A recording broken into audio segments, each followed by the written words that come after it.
ಬಡವರು in the sense ಏನು ಗೊತ್ತಾ, ಫ್ಲೈಟಲ್ಲಿ ಹೋಗೋದಕ್ಕೆ ಅಫೋರ್ಡ್ ಮಾಡೋದಕ್ಕೆ ಕಷ್ಟಪಡುವಂಥವ್ರು. ಫಾರ್ ಎಕ್ಸಾಂಪಲ್ ಒಬ್ಬ ಮಿಡಿಲ್ ಕ್ಲಾಸ್ ಮ್ಯಾನ್ ಆಗ್ಬೋದು, ಒಬ್ಬ ಸಣ್ಣ ಬಿಸ್ನೆಸ್ ಮಾಡ್ತಿರುವಂಥವನಾಗ್ಬೋದು, ಅಥವಾ ಒಂದು ಆಫೀಸ್ ಕೆಲಸದ ಮೇಲೆ ಹೋಗ್ತಿರುವಂಥವನಾಗ್ಬೋದು. ಒಬ್ಬ ಮಿಡಿಲ್ ಕ್ಲಾಸ್ ಮ್ಯಾನ್ ಅಂತ ನಾನು ಹೇಳ್ತಿರುವಂಥದ್ದು. ಬಡವರು ಅಂತ ಹೇಳಿದ್ರೆ ತೀರಾ ಬಡವರು, ದುಡ್ಡಿಲ್ಲದೆ ಇರೋರು ಅಂತ ಅರ್ಥ ಅಲ್ಲ. ದಯವಿಟ್ಟು ಅದನ್ನು ತಪ್ಪರ್ಥ ಮಾಡ್ಕೊಂಡಿದ್ದೀರಾ ನೀವು. ನಾನು ಅದನ್ನು ಬಡತನ ಅಂತ ಹೇಳಿದ್ದೀನಿ ಹೊರತು ನಾನು ಬಡವರು ಅಂತ ಅಂದರೆ ಅವರು ನಿರ್ಗತಿಕರು ಅನ್ನೋ ಲೆವೆಲಲ್ಲಿ ನಾನು ಮಾತಾಡಿಲ್ಲ. World's best strategist. King of deal closure. Highest paid consultant.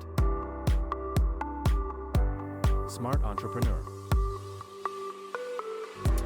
International speaker.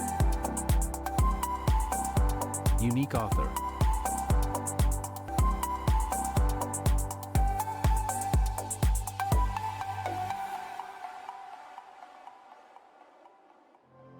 ಬಡವರು ಹೇಗೆ ಟಿಕೆಟ್ ಅಫೋರ್ಡ್ ಮಾಡಲು ಸಾಧ್ಯ ಅಂತ ನಮ್ಮ ಪ್ರೇಕ್ಷಕರು ನಿಮಗೆ ಕೇಳ್ತಾ ಇದ್ದಾರೆ.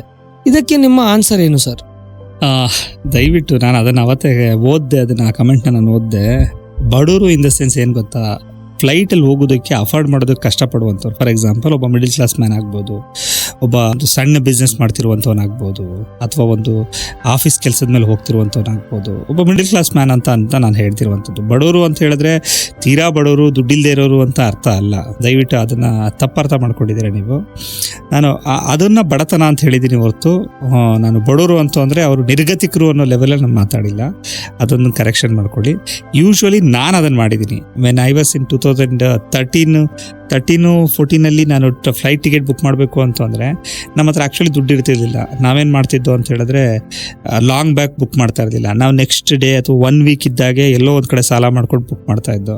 ಅವಾಗ ನಮಗೇನಾಗ್ತಿತ್ತು ಅಂದರೆ ಟಿಕೆಟ್ ಫೇರು ನಾವು ಅಂದ್ಕೊಂಡೋದಕ್ಕಿಂತ 3 ಪಟ್ಟು ಜಾಸ್ತಿ ಆಯ್ತಾಯಿತ್ತು. ಅದೇ ನಮ್ಮ ಸ್ನೇಹಿತರು ದುಡ್ಡಿರುವಂಥವರೆಲ್ಲ ಏನು ಮಾಡ್ತಿದ್ರು ಅಂದರೆ ಅವರು 1 month before 2 months before ticket book ಮಾಡ್ಕೊಳ್ತಿದ್ರು, ಅವ್ರಿಗೆ ಚೀಪಾಗಿ ಸಿಗ್ತಾಯಿತ್ತು. ಸೊ ಈ ಪರ್ಸ್ಪೆಕ್ಟಿವಿಂದ ನಾನು ಮಾತಾಡಿದ್ದು ಹೊರತು ಬಡವರು ಶ್ರೀಮಂತರು ಅಂದರೆ ಬೇರೆ ಥರ, ನೀವು ತಪ್ಪು ತಿಳ್ಕೊಂಡಿದ್ದೀರಾ.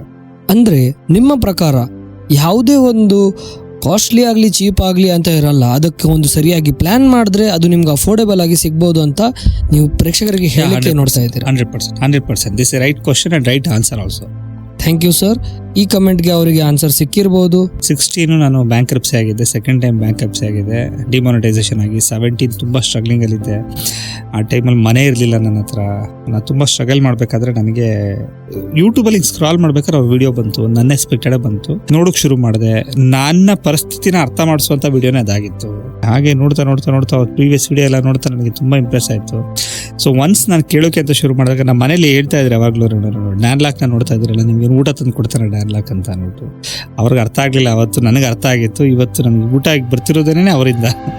ಅವ್ರು ಏನೋ ಹೇಳ್ಕೊಟ್ಟಿದ್ರು ಅಂದರೆ ಅವ್ರು ಹೇಳಿದ್ದನ್ನು ನಾನು ಫಾಲೋ ಮಾಡಲಿಲ್ಲ. ನಾನು ಅದನ್ನು ರೆಫರೆನ್ಸ್ ಆಗಿ ಇಟ್ಕೊಂಡು ನನ್ನ ಜೀವನದಲ್ಲಿ ನಾನು ಹೇಗೆ ಅಡಾಪ್ಟ್ ಮಾಡ್ಕೋಬೋದು ಅಂತ ಮಾಡ್ಕೊಂಡು ಹೋದೆ. ಸೊ ಅದು ಈಗ ರಿಸಲ್ಟ್ ಕೊಡ್ತಾ ಹೋಗ್ತಾ ಇದೆ.